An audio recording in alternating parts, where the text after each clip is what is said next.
Hello, this is Stephanie. This is Brian. Hi, I'm Brinn. Welcome to the making and the remaking of A Codependent Mind. We're back with another episode in our new guest season, this time with Brinn. And thank you, Brinn, so much for being here. This has been really valuable to have other voices come into this discussion. And we know that people listening will appreciate your honesty and your courage in sharing your own story. So thank you so much off the top. Yeah, happy to be here for sure. The way that we talk about codependency, it is not something that you're born with. It's not an intrinsic trait. As we've said this from the first season. So we always, when we start discussions with people, like to talk about their origin story, what their childhood and their early childhoods particularly felt like and looked like. And the last two guests that we had fairly chaotic, unstable homes where there was neglect and in some cases drug abuse and mental illness.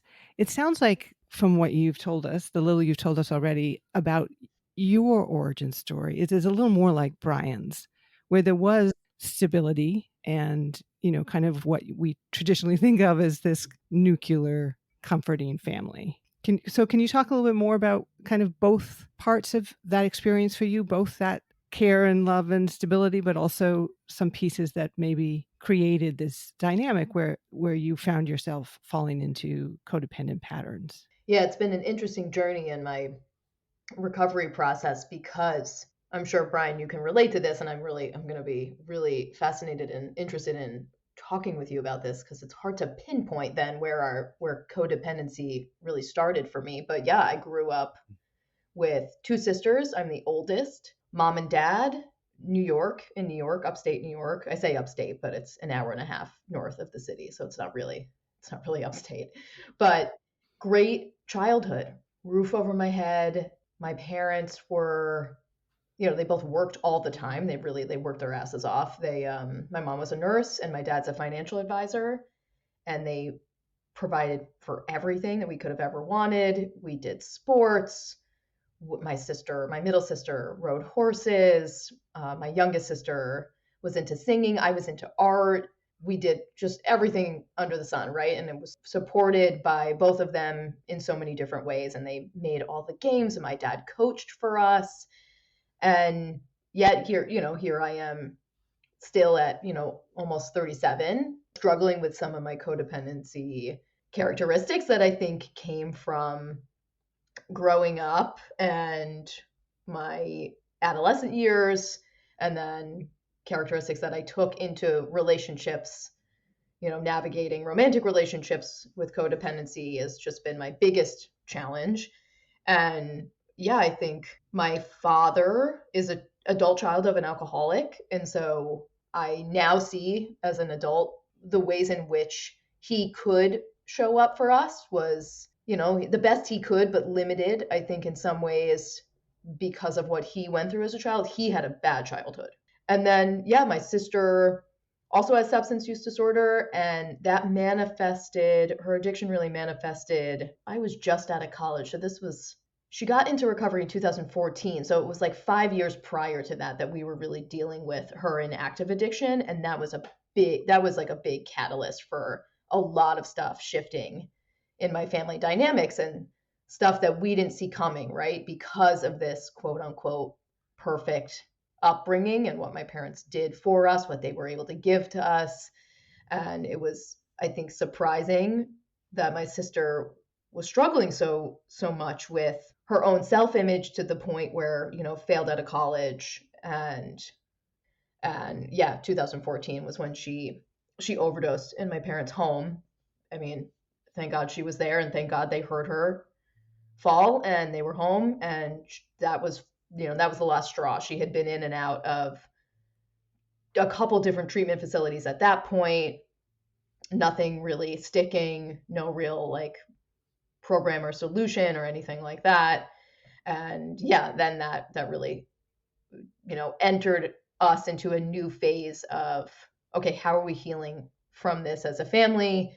And that was when I really got more involved with getting my own counseling and therapy and starting to learn about what addiction looks like inside my family. And then because my sister, she went to treatment for 90 days, then she went to sober living and she worked a 12-step program. I was like, okay, I'm going to do all that I can as well to learn about AA and what this looks like for our family. That was, I hadn't, Al-Anon, we had been told maybe to like go to an Al-Anon meeting here and there, and that was like not going to happen. And I think I remember showing up to an Al-Anon meeting being like, what is this? And why do I have to be here? I'm confused. And yeah, just been kind of fully immersed in the healing process around addiction in my family and my codependency. How old were you at this point? What are the ages that we're talking about here? When my sister was in active addiction? Yes. Yeah, when that kind of started. Yeah. So I was maybe 21 was when she got into recovery. So it was like, to your later teens years. yeah. But you recognize behaviors back further than that, codependent behaviors. Can you? Well, I was gonna ask, did you take on the role of the kind of, I'm going to help fix the family system, or were you already kind of playing that role in your family? Were you, since the beginning, were you kind of a fixer in your family? Yeah, good question. In that particular instance, I was more of, my middle sister was more like, okay, I'm going to stick around. I'm going to figure this out. I'm going to do all the things. And I was the one who, there's all sorts of like family roles that play out, but I kind of ran away. I was like, I'm like avoiding this whole thing because I knew it was way worse than what my parents were like, she's just smoking pot, and I was like, this is really bad. And I was just, I think my probably codependency was manifesting in whatever relationship I was in at the time. I was like, well, I'll just immerse myself in this particular boyfriend, right? And so my codependency, I think, started way young. I think for me, it was like I would just lose myself in if boys and being a girlfriend. I only felt like I was probably validated if I had a boyfriend, and I was kind of praised, I think, at an early age to also like, oh, she's okay. Brynn's going to be just fine because she's got a boyfriend all the time. And that really went, I mean, I'm still working through a lot of that stuff. And so I wonder if having the boyfriends really young was because my parents were spread really thin. Like I said, they gave us everything, but we were, between 3 children and all the activities that we did. And I'm imagining that my parents really were, just still getting on their feet as young adults, right? Did you find yourself doing any sort of emotional management or taking on other people's emotions in your family system from a very early age? Like, say, did one of your parents, did they have trouble the way they expressed their emotions? Yeah. Yeah. So my dad was the avoidant, like shutting down type. In relation to that, how would you find yourself reacting to that? Like, Yeah, he just was like not available, and I'd go probably be with friends or be with a boyfriend at the time, right? I was like, oh, I'm just gonna have this other life that isn't like at home. My mom was the screamer, right? Like that was the other thing that we grew up with was like they fought terribly. They're so much better now, but they fought terribly. They just could not argue well, and it was a screaming match. Mostly my mom screaming and my dad shutting down. And I think I would go and do right. I would leave, I would hide, I would run away, and then I'm imagining in my later years that also manifested as okay, sports, being as busy as ever, and boyfriend, right? yeah, because what you're describing here is super similar to my Yeah, okay. home life growing up. And I've been getting closer and closer, I think, to pinpointing the actual origins of my codependent behaviors within that framework because for the longest time, and I still say this, it was a great home life. They provided a lot for me, roof over my head, a decent sized house in a suburb. And I had one sibling and 2 parents that were together. And it was stable. They put us in sports also. They put us in Cub Scouts and Boy Scouts, things like that. Got us involved in music, art, just involved in a lot of things, right? So it's like, wow, that seems like a pretty idyllic. But then there were similar things as you. There was a lack of emotional availability. And my dad was your mom. My dad had a really hard time managing his anger, and anger was a go-to for him. Unfortunately, this thing that he just had very short patience, and that was his go-to, was angry replies. And I took that on myself. So I took on the management of that. I just felt responsible for it. So I molded my being around trying to calm down his anger. And so for me, that was really the birth of my codependent behaviors. Well, and then your mom, and similarly, maybe to Brinn's dad, retreated Yes. into depression. Mhm. She wouldn't step up in those moments. Right. And she also modeled responses to those also. So, I would see her just giving in, just going, okay, all right, do whatever it is he's asking for in these moments, rather than, trying to have a discussion. Yeah, my dad's the same. He acquiesces, he doesn't want to acquiesce, he does, and then he gets super resentful. Yeah. And I think he threw himself into obsessing about work. Still struggles with that, but they don't fight like that anymore. Yeah. So, I mean, you probably picked up on a lot of that, I would think, because I had a really hard time saying, just being able to just say, I had a great experience and I didn't. Yeah, it's weird though, right? It's weird because from the outside, everybody, and I'm sure you have similar feelings about this, like having a great group of friends and growing up and like we were the cool house, like we had the best house, and parents that were together. So from the outside looking in, everyone's like, well, you got it together. It's been challenging to pinpoint it, as you said, like people that have maybe more quote, capital T trauma than we did. Like it's been hard to pinpoint it for me. But at the same time, then yeah, you say it out loud and you're like, oh, well, like, yeah, there was screaming in my household and things being thrown. And then me just like for kind of being like, oh, I forgot about that. It was kind of really bad at some points. Yeah. I mean, it's terrifying as a small child to be in the presence of your caretakers who are out of control, I would imagine. Yeah, the walking on eggshells makes so much sense to me that I've had to do in some of my relationships because I kind of didn't know what mom I was getting that day. And if something set her off, it could be that she was going to scream and yell about it for the next half hour to an hour. Even if it wasn't at my dad, it was at us.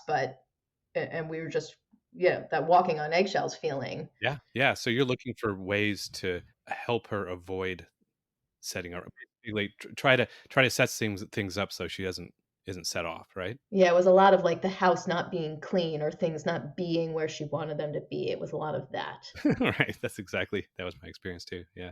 So then the family molds itself around the person having the emotional crisis, right? So whatever you're feeling as a small child, which is probably fear, Yeah. that's not important. You have to suppress that, right? You have to prioritize this other person's emotions. That makes sense. And then I guess that sounded like that. Then that really happened with your sister. Yes. Yeah, lots of focus on Carly for a good chunk of time. And still now, right? Like watching some of the dynamics play out still around this in my family. I'm like, oh wow, this doesn't go away ever actually, huh? People develop some different coping mechanisms, or yeah, now I've got some more resources, but still some of that is there for sure. Brian's been talking about how difficult it was for him to come to a point where he could recognize the behaviors of his parents that were perhaps dysfunctional and caused some codependent responses in him, while also appreciating the love and the care that they did give. Mm-hmm. What allowed you to recognize the ways in which your family system, again, not any particular person to blame, but the family system perhaps did not set you up for success in interpersonal relationships? How were you able to come to that understanding? I think I was obsessed. Then because I was obsessed with being in a relationship anyway, I started becoming obsessed with relationships. I'm like, I'm gonna figure this stuff out. I've got to get this right with somebody in my lifetime. Or like, I've got to really figure out how to navigate even challenging friendships or work relationships. I was like, okay. I mean, and it was at a time, right? Like we're in a time where everybody's talking about mental health and substance use disorder and saying that stuff out loud. There's like way less shame and stigma. Well, actually, I don't know. I think there still is, but I proudly will talk about, relationships and recovery in a way that I wouldn't have done so 15 years ago. But that was what, made me kind of turn inward, was like, okay, I'm going to get help around this. I'm going to figure out why I have these feelings. Like, there were times in my 20s, and I think, where I would lose days of time obsessing and crying and not doing work, like not going to work because of a guy, or like, I don't even know. I couldn't even tell you which guy at the time. I was like, something doesn't feel right to me. And so I think I just started reading as much as I could about relationships, diving into learning about addiction and recovery with my sister and that work. Podcasts were not a thing, but now they're totally a thing. It's like I've listened to all the relationship podcasts. And then, ultimately leaving a big corporate job to say, I'm going to go get a certification in coaching and counseling, and I want to do this and help other people in it. And, I want to help impacted loved ones. I wanted to help affected family members, because I just still was feeling, going through a kind of a not great relationship at the end of my 20s, and with a person in active addiction. I was like, I don't get why I'm here still. It's like, I know about addiction. Why am I so attracted to this person and this dynamic this dance that we're in, which is this anxious avoidant, this me trying to save, and him not giving a shit about me, like really at the end of the day, what is this? And that was when I left a big corporate job, and I was like, I'm going out on my own and starting a private practice. I was just like, I have to figure this out. Was that the tipping point relationship for you? Was that the final straw? No, then I dated somebody in recovery and after that, and was like, this is going to be the one. This is really it. And I was like, wow, I just keep repeating patterns. You mentioned anxious attachment. I think that'd be a good thing to talk about a little bit here, because that's actually a different style than I had. I was more along the lines, I think, of avoidant attachment, if we're going to talk about attachment. So I think it would be a good... Right, because for you, Brian, interpersonal relationships, especially intimate relationships, were places where you felt very afraid. Yes, very unsafe. Very, very unsafe. And then you ended up in very unsafe relationship. I just habitually lined up with basically whoever gave me attention. And that was a terrible person, then whoops, so be it. So yours was more avoidant. You would get stuck in these relationships, but you would kind of shut down and try to protect, turtle in them and to protect yourself. And that sounds like you had a somewhat different pattern. You approach relationships as perhaps a source of potential affirmation. Yeah, I clung as hard as I could to a person that I thought I could mold and fit and change into. I could put them in the box, right? It was like, I'm going to make them be the person that I want them to be. The person that perhaps you needed them to be? Or whatever. I was like, I was going to lose myself completely in the relationship to be who they wanted me to be. Mm-hmm. It was a different type of safe. Brian, I don't know how you feel about it. Like, it was I didn't feel safe in any of those either, but I also sought them out. Like, my life depended on being in a relationship. Yeah, I mean, I guess in a way mine did. I mean, I avoided people, but at the same time, as long as they entered my life, I felt the need to line up and attach myself to them. Yeah. Basically, I would just line up with whatever they were giving me, whatever emotion, whatever intellectual, whatever creative. Brian's, as podcast listeners will recall, Brian's personality disorder of choice was narcissist, not choice. One that got me in the most trouble and stuff. Yeah, and it sounds like your was drug and alcoholic disorders. Is that what you continually found yourself enmeshed with? Right. So later it was that, or there were a couple prior to people with addiction or in recovery. They were just there. Right. And I was like, okay, I got to have a boyfriend. So this one works. And then I'm mad when I was like, why aren't you the thing I want you to be? I did weird stuff in relationships, man.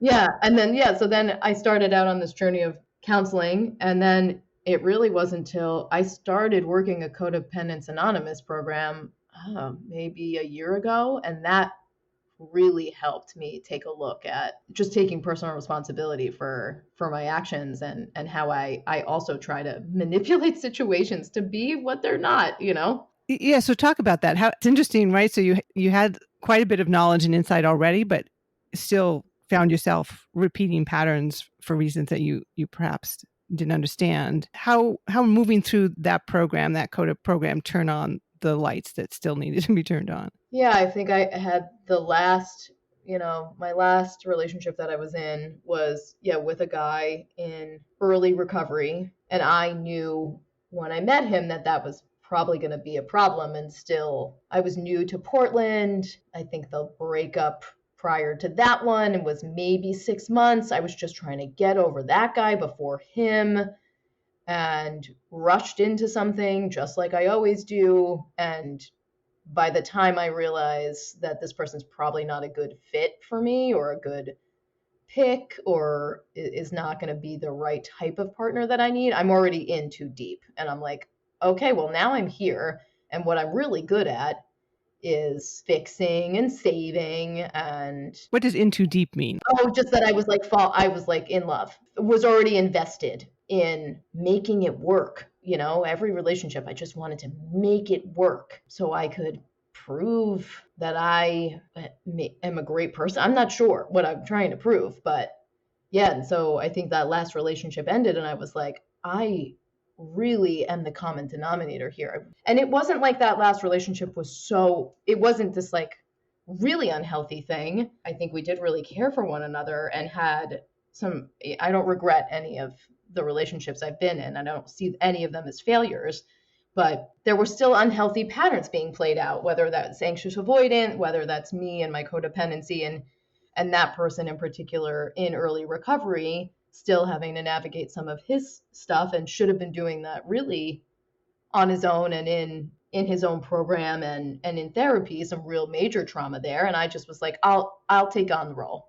I can be caretaker, fixer, mediator. Yeah, so when that relationship ended, I was like, I am so tired of my own shit. I was done blaming. All these other men at that point, and just being like, okay, I'm really ready to look at it and own. And that was like a year ago or so when I got into a 12-step program for codependency in particular. And yeah, I just did some work around it and continue to work on it. And it's been pretty eye-opening and nice to just have it be on me, as opposed to, again, pointing the finger at lots of other people. So it's been actually empowering for you. Yeah, totally. Where it sounds like maybe relationships were not a source of power. I mean, I knew you were saying you tried to control and fix, but that was probably coming from a place of maybe fear or anxiety. Fear, anxiety, selfishness, right? Like, I know that there's all sorts of, again, like shame and stigma surrounded with the word selfish and, self-seeking. But I started to see it as something different than that. I guess I started to see it as like, I didn't have to feel judged or chastised when I heard those words, like selfish or self-centered or self-seeking. It was that if I softened the edges around those words a little bit and looked at what it like truly meant, I didn't have to be alone in this, like working on my codependency. It was that I could be sort of in a community and do that with other people who are still struggling with very similar things. And then I didn't have to feel so bad about it any longer. And yeah, could kind of take my power back in saying, I don't have to like feel shame around this. It just is what happened to me as I grew up. What are some of the earlier things you remember from once you started in Coda that were the most impactful for you, like kind of the aha moments, as far as like, that's what that behavior was?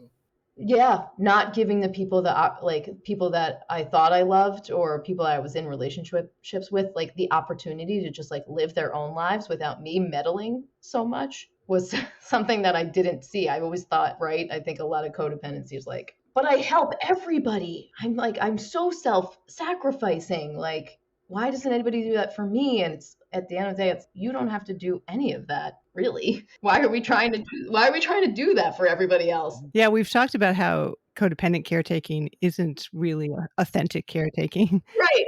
That it comes from a place of your own anxiety.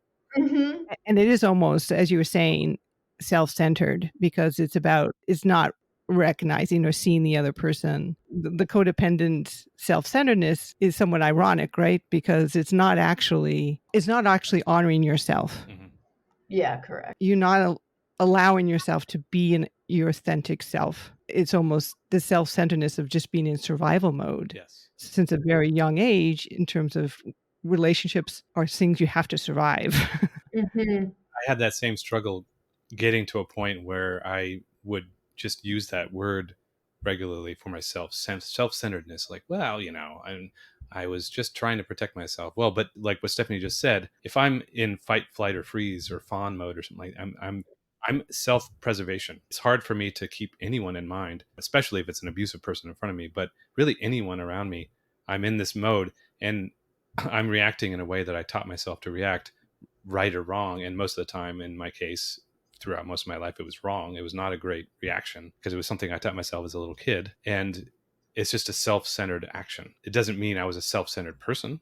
Yeah. In general, I mean, when those things happen, I chose myself, and I chose myself in a bad way. I didn't actually keep myself safe. You mentioned the community that comes with CODA as being an important part of your own healing process. What are some of the other elements that have really been key into you kind of healing the trauma or whatever it was that was causing the anxiety and the codependent reaction? Yeah, community's been huge for me, and I have like different types of communities that kind of all feed different purposes in my life, which I'm really happy and proud that I've been able to cultivate this kind of vast support network. If for lack of a better term, it's like I've got friends and I've got the CODA meetings and all the different people that I meet in those meetings that I wouldn't get to meet otherwise and hear those different types of perspectives. And I've got my little, I go to a powerlifting gym. And so that's a very like unique and different community.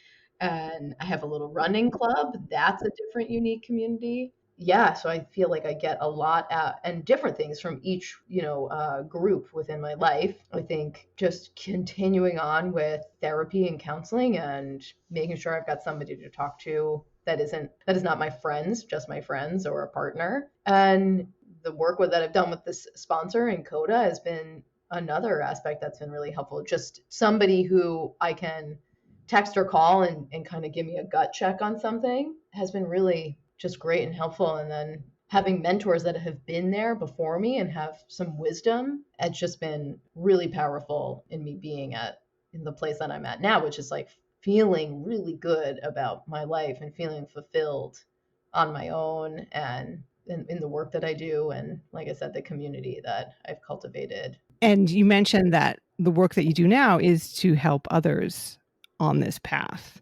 What does that look like? Because a lot of people who struggle with codependency, for instance, struggle to get started. Like, where do I begin? Even if I now recognize, like where you were, where you're like, okay, this isn't working for me, but what do I do? Like, so how do you walk with people through their own healing in your practice? I work with affected family members, so mostly parents and partners who are, in relationship with somebody who's in active addiction or early recovery. Yeah, they come to me and a lot of people are at that point of desperation, right? Where they've got no tools and resources. They don't fully understand what's going on.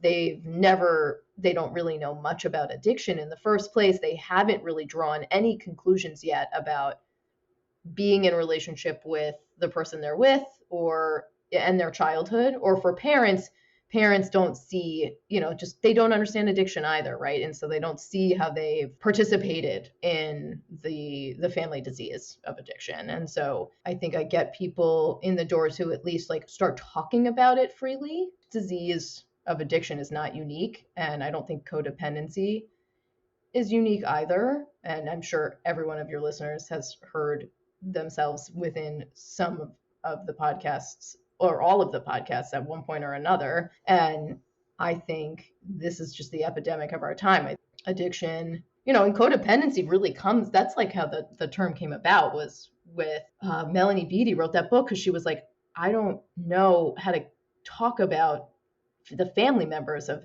addicts and what they're going through. And so it was coined, through that model. And I just think there's way more resources and help that family members need. And do you find many of the people you work with present with a lot of the codependent behaviors? Yes. all of them. All of them. And without it, as you're saying, an understanding of the ways in which those fit together. Yes, it's wild. You guys have been at this for a really long time. I've been at it for a really long time. And so you forget, or maybe you guys don't forget, maybe you guys do talk to a lot of people who haven't drawn those conclusions yet either, or haven't connected dots. But it's still amazing how many people I've come into contact with that are just scratching the surface on learning about their codependency and why they've done what they've done in relationships for so long. It's a difficult concept to wrap your head around to begin with before you even apply it to yourself. I think it's kind of a confusing topic. Yeah, and we've talked about this, the ways in which, as you said, it's coming out of addiction literature, and it's about being enmeshed with someone who's dependent on drugs and alcohol, so you're the codependent. But yeah, if you don't, if you have an origin story that does not involve addiction, classic addiction to drugs or alcohol, then it can take a while to have that moment, as it did for you. You had your sister, but that was kind of somewhat a little bit late in the game in terms of your own development. There were already patterns set up before that. It can take a while to say, oh, it's not just about being addicted to substances. It can also be a response to other types of disordered or compulsive behaviors. Yeah, correct. It is a weird, challenging topic. Yeah, and it's a kind of an odd name for the phenomena of codependency. It probably could have been better named. And is part of the framework that you work with your individual clients the same framework that Coda has, or do you have a kind of a program that you've designed to walk? Yeah, I have my own program that I've designed that kind of takes a holistic approach to looking at the ways in which we want to change patterns. And I'm a big proponent of having my clients try and get into community with other people, because I haven't really built my own online community yet. I'm like, hey, it's really important that you think about getting into rooms and spaces where you find community. And that doesn't have to be a Coda or an Al-Anon group. A lot of people find those are beneficial, but I'm more talking about the way that I was mentioning. I've got different pockets of community that help me with my healing journey. And yeah, I think it's an isolating, codependency is isolating in the first place. And so yeah, so I do a little bit of this holistic approach, okay, what's your community look like? This is the stuff we're working on. A lot of it is working out some childhood stuff. And then for my clients, it's really wrapping your head around the disease model of addiction and seeing it as within the family system, and doing some family geneogramming to map out just addiction and the history of addiction in your family, and then where your codependency might have stemmed from. And again, a lot of my clients, if they're partners, they have parents or siblings that also are either in recovery or also in active addiction. It's kind of wild. It's really unfortunate how prevalent this is in our communities, in our culture at this time. But it sounds like really terrific, exciting work that you're doing. Yeah, thanks. Yeah, very excited. Yeah.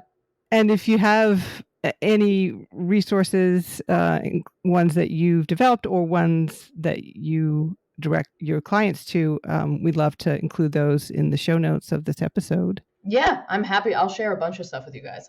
Well, that's terrific. Is there anything that we didn't ask you that you had wanted to talk about?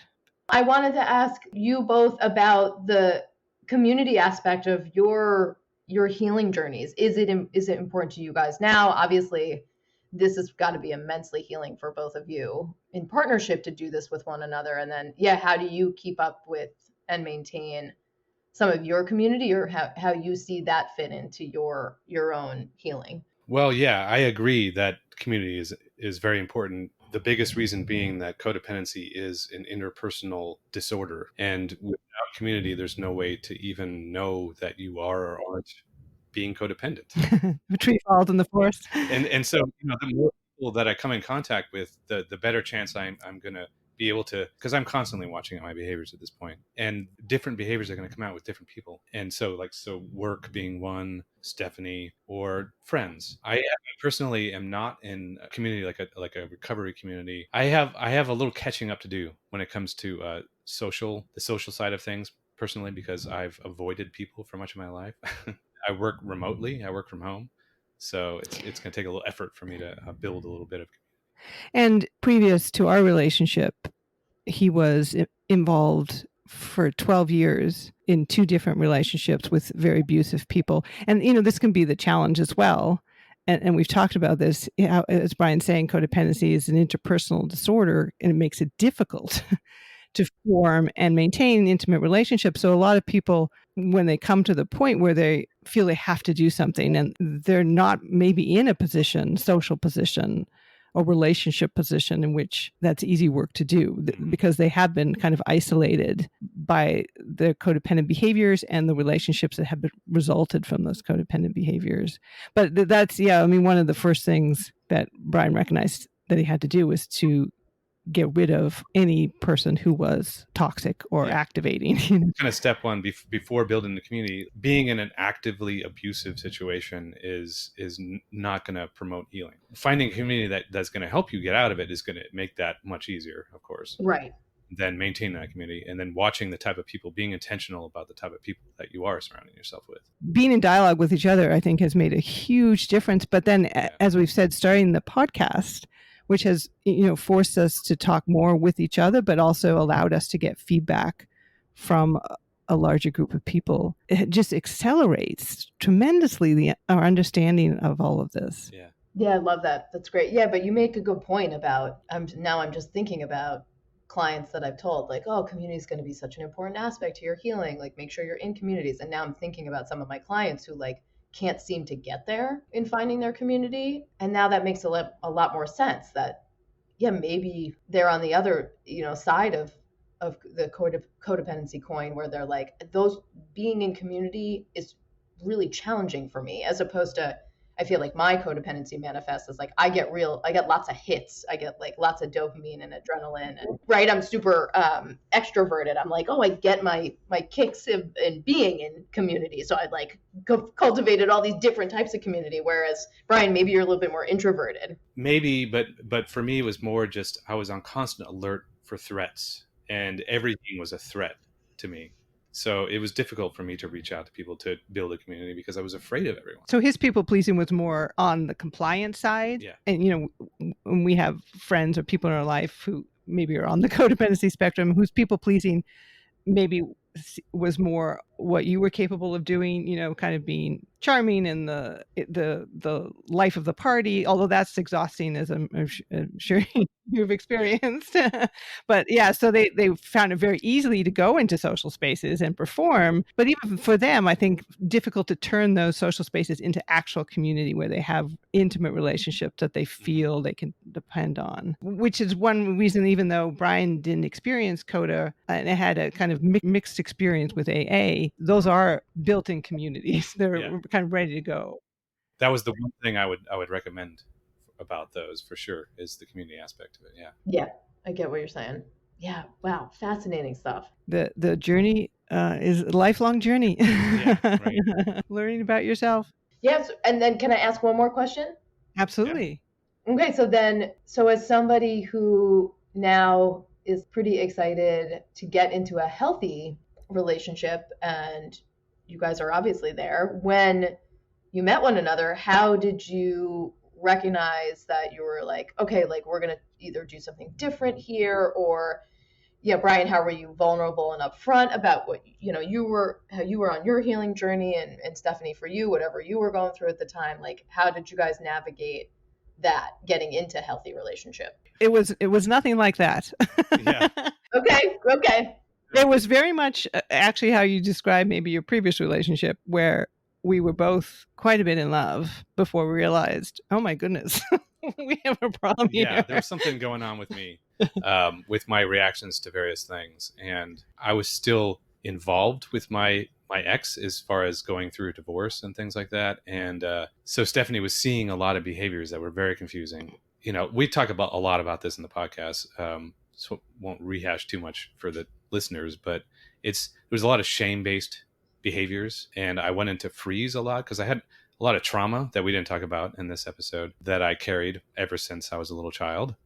And I had trauma responses that I was completely unaware of that would put me into freeze. And so either when I was in that state, I would either not be able to speak at all, or at the very most, I would just blurt out the first thing that I could think of that would kind of try to end the conversation, more or less. I was very dishonest. Just so these things just started coming out that just weren't lining up for Stephanie, and was actually causing some damage too, pretty quickly throughout that process. So just together, we started looking at these things. It was messy. Yeah, it was very messy. It was messy for a long time, but when we discovered the codependency framework, which was not a framework that either of us were familiar with, that became a great tool to discovering what had happened to Brian, what was happening with Brian, and what was happening between the two of us. And I compared it early on. It did seem like, to me, like an addiction.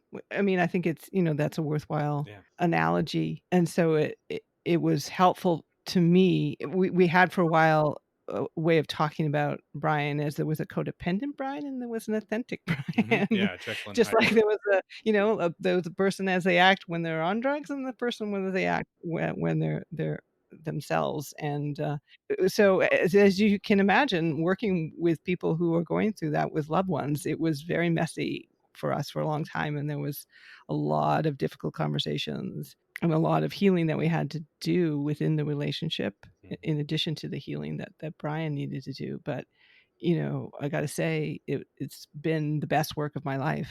There's nothing like that. I mean, you do it professionally, but doing it with someone you love is even more meaningful and fulfilling. Yeah. And it's just a testament to you guys that you were able to work out what was probably coming up for both of you, where like you guys could have easily decided, oh, this anxious avoidance dance that we're playing, like a lot of people bail, right? A lot of people should bail, like if they're not gonna really jump in with 2 feet and say, okay, this could be a healing relationship for both of us if we're both willing and able and ready to take a look, right? I think a lot of people don't realize that they can be in a relationship where there's going to be the opportunity for that healing to take place, regardless of the different sort of attachment styles or the codependency that's happening within them. A lot of people bail or just go on to the next person and play out the same pattern and realize, I'm wondering if at some point you guys realize, like, okay, well, we actually could work this out together because we just keep doing the same thing anyway with other people. I lucked out in a major way meeting Stephanie because nobody I'd met prior to that was like her. I pretty much only met disordered people. I was only involved with disordered people. So that right off the bat, but then the level of self-awareness that Stephanie had and the fact that we went right into these daily conversations about this stuff. And I wouldn't necessarily recommend that to a new couple. You may want to get a therapist involved. We tried at one point, but we were like, we're kind of ahead of this already. So we just went back to but we were talking about this stuff every single day for years. And we're just going to say nice things about each other, right? I lucked out with Brian because I had largely healthy relationships, but I had asked people in my life to step up, do some work with me, and to really take things, to the next level, or to get to a level of emotional intimacy that I really wanted and craved in my life. And Brian is the first person to really step up and do that. And it was a big step for him. Yeah. Right. Because it wasn't about polishing the edges. I mean, he really had to do some huge, major lifting. I pretty much had zero intimacy for the 12 years leading up to meeting Stephanie. And you hadn't looked at your childhood or at your trauma, or you didn't really have any understanding what had been happened to you. And you every day put in the work and brought it to me, and we hashed it out. So it is a lot of work, no question. But I don't know whether the work you think would be more important. Right. Yeah, right. I don't know. Yeah, I totally agree. Than figuring each other out and figuring. Yeah. And how you take care, now it sounds like you're so aware and understanding of what each of you has been through, and so that you know how to like take care of one another in a really caring and kind way, and can look at when the other is experiencing a wound, right? Like, so something is coming up for either of you, you can say, oh, that's like the little version, like you said, there's like codependent Brian and not codependent Brian, or like the little version of Stephanie that Brian's like, okay, this is okay, here's a moment now where I get to like show up and help take care of my partner in the way that I've now learned to do so, because we both chose to really do this work together. It's kind of amazing. Yeah, and the difference between the codependent me that would say recognize that, say, Stephanie was suffering, versus the now me, the authentic me, is that the codependent me would say, what how does this implicate me? How she's upset. Is she upset at me? What am I supposed to do for myself in this situation? How do I make her not upset at Yeah, me? how do I make her not upset? Basically, this, because this is scaring me. And then the authentic is like, what is she feeling? I want to know what she's experiencing here. That's what's important. And being okay with that it may not have anything to do with you at all. This maybe has nothing to do with me, and I don't have to worry about that it's my fault, and make it my fault and then resent her for it, you know? Or if it does, I don't need to go into a shame spiral about it too. Oh, that's true too. I just want to understand what it is that's upsetting her. Yeah. Being neutral to many situations in my codependency recovery has been, I'm like, oh, I could be neutral? Then, wow, that's interesting. You know, I remember getting into like starting the recovery process of like working a 12-step program and being like, what am I going to do with all my time if I'm not like worrying and obsessing and overthinking everything? That's weird. That's right. Yeah, that's a beautiful middle ground, right? Where it doesn't have to be them and it doesn't have to be you. Man, amazing. It's amazing feeling. It really is. Well, thank you so much, Thank you. Brinn, for coming on and for talking about your experience. And I'm excited to direct some people your way in terms of resources that you have. Yeah, thank you, Stephanie and Brian. This was awesome. I was just so glad that I could share my story and my experience, and hopefully, you know, help somebody in the process. I think it absolutely will. Every voice counts. Awesome.